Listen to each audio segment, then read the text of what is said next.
नमस्कार। ज्योतिष शास्त्र में श्रद्धा और विश्वास रखने वाले सभी जातकों का पारलौकिक जगत चैनल में बहुत बहुत स्वागत है। 30 अप्रैल 2022 पूरे 117 साल के बाद एक बहुत ही दुर्लभ महासंयोग बन रहा है। 30 अप्रैल 2022 को वर्ष का पहला सूर्य ग्रहण लगने जा रहा है और ये सूर्य ग्रहण ऐसा सूर्य ग्रहण होगा जिसमें सूर्य, चंद्रमा और राहु तीनों ही एक राशि में गोचर करेंगे। और ये जो महासंयोग है वो 6 राशियों की किस्मत चमकाने वाला है, 6 राशियों को करोड़पति बनाने वाला है। इन राशि के जातकों के जीवन की दशा और दिशा बदलने वाली है, क्योंकि 30 अप्रैल को सूर्य उच्च के होंगे, सूर्य के साथ चंद्रमा भी होंगे। और अगर आपने सूर्य का उपाय कर लिया और भगवान भुवन भास्कर आपसे प्रसन्न हो गए तो आपके रोग, शोक, कष्ट और राहु जन्य पीड़ा तो दूर करेंगे ही, आपको माला माल भी कर देंगे। क्योंकि ग्रह स्थितियां ऐसी बन रही हैं, अचानक से 30 अप्रैल के 1 दिन 2 दिन पहले ग्रहों का संयोजन इतना बेहतर बन रहा है कि वो संयोजन आपको मालामाल करने वाला है, करोड़पति बनाने वाला है, धन, समृद्धि और संपदा लाने वाला है। तो चलिए जान लेते हैं उन 6 भाग्यशाली राशियों के बारे में। लेकिन उसके पहले मैं आपको ये बताऊंगा कि सूर्य ग्रहण का समय क्या होगा, ग्रहण का सूतक काल क्या होगा और ग्रहण के दौरान क्या करें और क्या ना करें। साथ ही ये भी चर्चा करेंगे कि गर्भवती महिलाओं को ग्रहण के दौरान क्या क्या सावधानियां बरतनी होंगी। सूर्य ग्रहण का हमारे जीवन में बहुत बड़ा महत्व है। सूर्य ग्रहों के राजा हैं और सूर्य के कारण ही इस धरती पर जीवन है। ज्योतिषी दृष्टिकोण से सूर्य आत्मा, जीवन, मान सम्मान, पद प्रतिष्ठा और पिता के कारक हैं। सूर्य जब कुंडली में उच्च के होते हैं, बलवान स्थिति में होते हैं, तो हमारे जीवन को भी राजा के समान बना देते हैं। इसके अलावा वैज्ञानिक दृष्टिकोण से भी सूर्य ग्रहण का बहुत बड़ा महत्व है। वैज्ञानिक दृष्टिकोण से सूर्य ग्रहण वह समय होता है जब पूरे ब्रह्मांड में कई अद्भुत घटनाएं घटित हो रही होती हैं। वर्ष 2022 में कुल 4 ग्रहण पड़ेंगे, 2 सूर्य ग्रहण और 2 चंद्र ग्रहण। 30 अप्रैल को पहला सूर्य ग्रहण होगा और ये आंशिक सूर्य ग्रहण होगा। 15-16 मई को चंद्र ग्रहण लगेगा और ये पूर्ण चंद्र ग्रहण होगा। अगला सूर्य ग्रहण 25 अक्टूबर 2022 को लगेगा और यह भी आंशिक सूर्य ग्रहण होगा। और 8 नवंबर को पूर्ण चंद्र ग्रहण लगेगा। और इस तरह से वर्ष 2022 में 4 बार ग्रहण लगेंगे, 2 सूर्य ग्रहण और 2 चंद्र ग्रहण। पहला सूर्य ग्रहण 30 अप्रैल को मध्य रात्रि 12:15 से सुबह 4:08 तक लगेगा। ये आंशिक सूर्य ग्रहण होगा, इसलिए इसमें सूतक काल मान्य नहीं होगा। सूतक काल सूर्य ग्रहण से 12 घंटे पहले लग जाता है और इसमें कोई शुभ कार्य नहीं किए जाते हैं। लेकिन चूंकि आंशिक सूर्य ग्रहण है इसलिए सूतक काल मान्य नहीं होता। ज्योतिषी दृष्टिकोण से ग्रहण के दौरान सभी शुभ कार्यों को वर्जित किया गया है, जैसे गृह प्रवेश, शादी ब्याह, नए भवन का निर्माण या कोई और शुभ कार्य, क्योंकि इस दौरान राहु और केतु का प्रकोप रहता है और बनते काम भी बिगड़ जाते हैं। ग्रहण के दौरान कई सावधानियां बरतनी चाहिए। ग्रहण के दौरान ना तो भोजन करना चाहिए और ना ही जल ग्रहण करना चाहिए, और ग्रहण के दौरान भोजन भी नहीं बनाना चाहिए। ये जो सूर्य ग्रहण है ये मेष राशि में लगेगा और मेष राशि में सूर्य उच्च के हो रहे हैं। ज्योतिषी मान्यता ये है कि ग्रहण लगने पर सूर्य पीड़ित हो जाते हैं और शुभ फलों में कमी आ जाती है, इसलिए हमें सूर्य ग्रहण के दौरान विशेष सावधानी बरतनी चाहिए और उपाय भी करना चाहिए। सूर्य ग्रहण जब लगे तो सूर्य ग्रहण के दौरान सोना नहीं चाहिए और गायत्री मंत्र और आदित्य हृदय स्तोत्र का पाठ करते रहना चाहिए, तो इससे आपको बहुत बड़ा लाभ होगा। सूर्य ग्रहण के पहले और बाद में स्नान जरूर करें। भोजन जो भी बनाएं सूर्य ग्रहण के पहले बना लें और उसमें एक तुलसी का पत्ता जरूर डाल दें। बात करें गर्भवती माताओं के लिए, तो गर्भवती माताओं को विशेष सावधानी बरतना है। ग्रहण के दौरान नुकीली वस्तुएं जैसे चाकू, सुई, कैंची, इन सब का इस्तेमाल बिल्कुल ना करें, इससे गर्भस्थ शिशु पर प्रभाव पड़ेगा। सूर्य ग्रहण को देखने से बचें और गर्भवती माताएं अपने पास एक नारियल रखें और सुबह उसे आप जल में प्रवाहित कर दें, तो इससे सूर्य का कोई अशुभ प्रभाव आप पर नहीं पड़ेगा।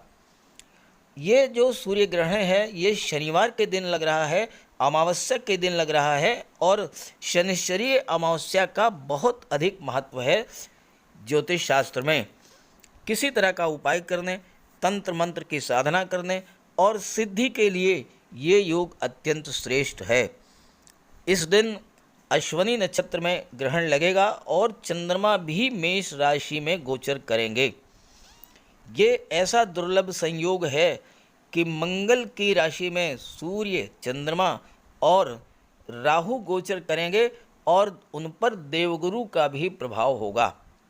और चूंकि ये शनिवार का दिन है और इस दिन शनिदेव की भी पूजा की जाती है, इसलिए इस ग्रहण का बहुत बड़ा महत्व है।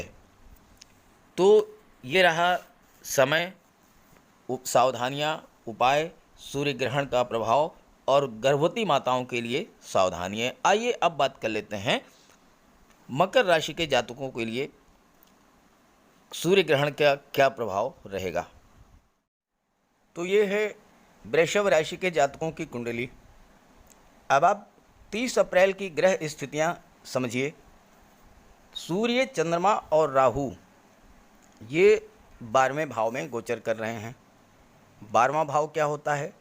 12वां भाव धर्म, अध्यात्म, मोक्ष का होता है और यहाँ चंद्रमा का गोचर है। चंद्रमा क्या है? चंद्रमा हमारा मन है और हमारा मन सूर्य और राहु के प्रभाव से धर्म, कर्म, अध्यात्म की ओर मुड़ेगा। आपके मन में धार्मिक कार्यों को करने की इच्छा जागृत होगी। ये होगा सूर्य और राहु का प्रभाव 12वें भाव में। और आप जितना ही धर्म कर्म करेंगे, जितना ही उपासना करेंगे, जितना ही पूजा पाठ करेंगे, जितना ही सूर्य की उपासना करेंगे, आदित्य हृदय स्तोत्र का पाठ करेंगे, गायत्री मंत्र का पाठ करेंगे, सूर्य को अर्घ्य देंगे, उतना ही आपको लाभ होगा। 12वां भाव मोक्ष का है और यहाँ राहु का गोचर है। राहु आपको मोक्ष की प्राप्ति करा देंगे। मोक्ष क्या है? मरने के बाद वाला मोक्ष नहीं। मोक्ष का अर्थ है आपकी इच्छाओं की पूर्ति होना, आपकी इच्छाओं का तृप्त होना। और राहु अगले 18 महीने तक 12वें भाव में गोचर करेंगे, तो आपकी हर इच्छा को पूरा करेंगे। और कहाँ से करेंगे? विदेश से करेंगे। विदेश से व्यवसाय आपका है, एक्सपोर्ट इंपोर्ट का बिजनेस है आपका, या विदेश में आप नौकरी करते हैं, व्यापार करते हैं, तो अचानक से आपको राहु बहुत बड़ा मोटा पैसा दे देंगे, बहुत बड़ा लाभ दे देंगे। ये तो हुई सूर्य, चंद्र और राहु की बात। अब आइए धन की बात करते हैं। आपके लग्न के स्वामी कौन हैं? शुक्र हैं। शुक्र का गोचर कहाँ पर है? लाभ के भाव में, 11वें भाव में। शुक्र क्या करते हैं? शुक्र धन, वैभव, ऐश्वर्य और सुख प्रदान करते हैं। शुक्र हमारी इच्छाओं को रिप्रेजेंट करते हैं, हमारी कामनाओं को रिप्रेजेंट करते हैं। और 11वां भाव क्या है? 11वां भाव हमारी इच्छाओं, हमारे सपनों का घर है। तो शुक्र आपकी कोई ऐसी पुरानी इच्छा जो बहुत दिनों से आप पूरा करना चाह रहे थे लेकिन नहीं हो पा रहा था, वह इच्छा शुक्र आपकी पूरा करेंगे। और आपके लग्न भाव में गोचर किसका है? बुध का है। 25 अप्रैल को, देखिए 30 अप्रैल को सूर्य ग्रहण पड़ रहा है, 25 अप्रैल को बुध आपके लग्न भाव में आ जाएंगे और आपके बुद्धि, विवेक, ज्ञान, स्किल, कौशल, तर्क शक्ति, वाक शक्ति, इन सब में वृद्धि कर देंगे। और बुध की दृष्टि पड़ेगी सप्तम भाव पर। सप्तम भाव व्यापार का होता है, बुध व्यापार के कारक हैं, तो व्यापार के क्षेत्र में आपको बहुत बड़ी सफलता और लाभ देखने को मिलेगा। जहाँ तक शुक्र की बात है, 11वें भाव में शुक्र अत्यंत शुभ फल देते हैं। 11वें भाव में शुक्र आपको समृद्धि और संपन्नता प्रदान करेंगे और कई साधनों से धन का लाभ होगा, मल्टी सोर्स इनकम होगी, धन का भंडार दिन दूना रात चौगुना बढ़ेगा और शुक्र के प्रभाव से आपका व्यक्तित्व अत्यंत आकर्षक हो जाएगा, शरीर निरोग रहेगा और आप स्वस्थ रहेंगे। शुक्र कला और सौंदर्य के कारक हैं और आपकी रुचि कला, संगीत, नृत्य, लेखन, गायन, वादन और अभिनय में बढ़ेगी और धन की प्राप्ति भी कला के क्षेत्र से जुड़े कार्यों से हो सकती है। जो जातक सुख सुविधा के साधनों, एसी, टीवी, फ्रिज, कलात्मक फर्नीचर, खूबसूरत ड्राइंग, पेंटिंग, कंप्यूटर ग्राफिक्स, बच्चों के खिलौने, इस तरह का व्यापार व्यवसाय करते हैं, शुक्र उनको प्रचुर मात्रा में धन उपलब्ध कराएंगे। और साथ ही साथ शुक्र सौंदर्य के कारक हैं, तो महिलाओं के सौंदर्य प्रसाधन, cosmetics, perfumes, dress designing, fashion designing, readymade garments, इन सब का कार्य व्यवसाय जो जातक करते हैं उनको बहुत बड़ी मात्रा में धन का लाभ होगा। जो जातक ब्यूटिशियन हैं या ब्यूटी पार्लर चलाते हैं उन्हें भी बहुत अच्छा रिजल्ट देंगे शुक्र। और महिलाओं को आभूषण अत्यंत प्रिय होते हैं, सोना, चांदी, हीरे, मोती, जवाहरात, इन सब का कार्य करने वाले जो जौहरी हैं, स्वर्णकार हैं, उनके लिए भी बहुत अच्छा रहेगा। साथ ही साथ शुक्र का संबंध आनंद और विलासिता से भी है, तो जो लोग शानदार टूरिस्ट प्लेसेस से जुड़े हुए हैं, ट्रैवल टूरिज़्म का कार्य करते हैं, शॉपिंग मॉल जिनका है, क्लब है, रेस्टोरेंट है, होटल है, फन पार्क है, इन सब क्षेत्रों से जुड़े जातकों को शुक्र के प्रभाव से बहुत अधिक धन का लाभ होगा। और शुक्र कब गोचर करेंगे? 27 अप्रैल को। डेट आप देखिए, 30 अप्रैल को ग्रहण लग रहा है, 27 अप्रैल को शुक्र आपको लाभ देने के लिए 11वें भाव में आ गए। देवगुरु 11वें भाव में गोचर कर रहे हैं और देवगुरु अत्यंत शुभ और सौम्य ग्रह हैं, तो देवगुरु आपको धन का लाभ देंगे, शिक्षा का लाभ देंगे, संतान का लाभ देंगे, आपका शादी ब्याह भी हो सकता है, क्योंकि देवगुरु की दृष्टि पंचम भाव पर पड़ेगी, देवगुरु की दृष्टि सप्तम भाव पर पड़ेगी। पंचम भाव में देवगुरु आपको नौकरी रोजगार दिलाएंगे और सप्तम भाव से आपका विवाह करा देंगे। चूँकि बुध पंचम भाव के स्वामी हैं और बुध देवगुरु के मित्र हैं, तो वो जातक जो कि आईटी सेक्टर, कंप्यूटर, मैनेजमेंट या फिर कला के क्षेत्र से, साहित्य के क्षेत्र से जुड़े हुए हैं, या वो जातक जो कि मेडिकल क्षेत्र में हैं, चूँकि शनि और मंगल आपके दशम भाव में हैं, तो जो मेडिकल के क्षेत्र में हैं या सैन्य क्षेत्र में हैं, गेम्स स्पोर्ट्स से जुड़े हुए हैं, टेक्निकल फील्ड से जुड़े हुए हैं, ऐसे सभी जातकों को बहुत बड़ा लाभ होगा शुक्र और देवगुरु की कृपा से। यहाँ पर बुध आपके लग्न के स्वामी हैं और लग्न में गोचर कर रहे हैं और धन भाव के स्वामी हैं। देखिए कितना अच्छा संयोजन है। और कर्म भाव के चंद्रमा है, तो चंद्रमा क्या? आपका मन है, तो आपका मन अधिक से अधिक कार्य करने में, अधिक से अधिक धन अर्जित करने में और अधिक से अधिक धन का संचय करने में लगेगा। और इस तरह से आपको बुध, शुक्र, गुरु और केतु ये मिलकर के महाधनी बना देंगे। आइए शनि, मंगल और केतु के बारे में भी चर्चा कर लेते हैं।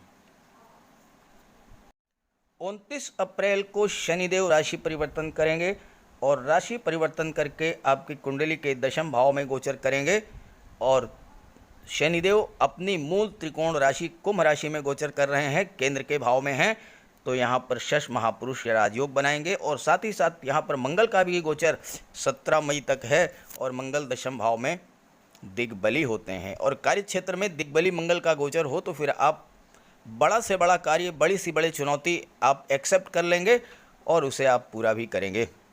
शनिदेव यहाँ पर शश महापुरुष राजयोग बनाते हैं और शश महापुरुष राजयोग बनने पर व्यक्ति को जीवन के हर क्षेत्र में सफलता मिलती है। आप जो भी कार्य कर रहे हों, चाहे वो गवर्नमेंट जॉब हो, प्राइवेट जॉब हो, व्यापार व्यवसाय हो, ज्योतिष हो, शिक्षण कार्य हो, कारपोरेट से जगत आप जुड़े हुए हों, हर क्षेत्र में आपको उच्च स्तर की सफलता दिलाने वाला होता है शश महापुरुष योग। और शश राजयोग जीवन में बड़े सरकारी अधिकारी, अभियंता, जज, वकील और राजनीति के क्षेत्र में उच्च पद प्रदान करने वाला होता है। और शनि और मंगल ये आपके कर्म भाव में गोचर कर रहे हैं। जब आप कार्य करेंगे तभी तो धन मिलेगा। और शनि क्या करेंगे? शनि आपकी परिश्रम करने की क्षमता को बढ़ा देंगे और मंगल आपके अंदर कार्य करने की ऊर्जा, असीम ऊर्जा प्रदान करेंगे। तो जब आपके अंदर कार्य करने की ऊर्जा होगी, परिश्रम करने की क्षमता होगी, आप 8 घंटे की जगह 10 घंटे काम करेंगे, 12 घंटे काम करेंगे, तो सीधी सी बात है कि रिजल्ट अच्छा आएगा। और रिजल्ट किस रूप में आएगा? धन के रूप में आएगा। मंगल क्या करेंगे? मंगल की दृष्टि आपके लग्न पर पड़ रही है, आपके अंदर पराक्रम, साहस की वृद्धि कर देंगे, आपको भूमि भवन का लाभ दिला देंगे। क्योंकि मंगल की चौथी दृष्टि पड़ रही है, सप्तम दृष्टि पड़ रही है चौथे भाव पर। चौथे भाव से भौतिक सुखों का, भूमि का, ज़मीन जायदाद, प्रॉपर्टी का विचार किया जाता है। और इसके स्वामी सूर्य हैं। सूर्य और मंगल तो फिर कहना ही क्या, राजा और सेनापति। अगर दोनों चौथे भाव को प्रभावित कर रहे हों तो आपके अंदर प्लाट खरीदने की इच्छा थी, मकान खरीदने की इच्छा थी, तो ये इच्छा आपकी पूरी हो जाएगी 30 अप्रैल के बाद। जहाँ तक शनि की बात है, शनि भूमि भवन संबंधी कार्यों में सफलता दिलाते हैं। प्रॉपर्टी डीलिंग का कार्य हो, रियल एस्टेट या कंस्ट्रक्शन का कार्य हो, mines, mineral, petroleum, diesel, gas, chemical products, medicine, pharma companies, इन सब क्षेत्रों से जुड़े हुए हैं तो आपको बहुत बड़ा लाभ होगा। आप अगर डॉक्टर हैं, सर्जन हैं, नर्स हैं या फिर फार्मासिस्ट हैं या आपकी मेडिकल स्टोर है, आपकी पैथोलॉजी लैब है, आपको बहुत बड़ा लाभ दिलाने वाले हैं शनि और मंगल। तो इस तरह से देखिए, ग्रह स्थितियाँ इतनी बेहतर हैं कि 30 अप्रैल को आप सूर्य देव को प्रसन्न कीजिए, सूर्य का उपाय कीजिए, सूर्य की आराधना कीजिए। और फिर देखिए, ग्रह स्थितियाँ इतनी बेहतर हैं, लाभ के भाव में गुरु और शुक्र, कर्म के भाव में शनि और मंगल, धन भाव के स्वामी बुध जो आपके लग्न में हैं, और केतु की पंचम दृष्टि पड़ रही है मंगल पर। केतु क्या करेंगे? आकस्मिक रूप से आपको धन दिला देंगे, कार्य में आकस्मिक रूप से बहुत बड़ी उछाल लाएंगे, बहुत बड़ी सफलता दिला देंगे, क्योंकि केतु आकस्मिकता के कारक होते हैं। और देवगुरु 8वें भाव के स्वामी हैं और यहाँ पर देवगुरु क्या करेंगे? देवगुरु आपकी सुरक्षा करेंगे, आपको दैवी सपोर्ट दिलाएंगे। राहु के प्रभाव से आपकी ईश्वर में, धर्म में आस्था बढ़ेगी और देवगुरु आपकी सुरक्षा करेंगे। आप पर कोई विपत्ति आने वाली होगी तो उसको अपने ऊपर ले लेंगे और आपको बिल्कुल सुरक्षित बाहर निकालना है। तो इस प्रकार से कुल मिलाकर के वृषभ राशि के जातकों के लिए बहुत ही बेहतर ग्रह स्थितियाँ बन रही हैं और आप इसका लाभ उठाएं। सभी ग्रहों की कृपा दृष्टि आप पर बनी रहे, इसी भावना के साथ आप सभी का बहुत बहुत धन्यवाद। हाँ, सूर्य का उपाय जरूर कीजिएगा।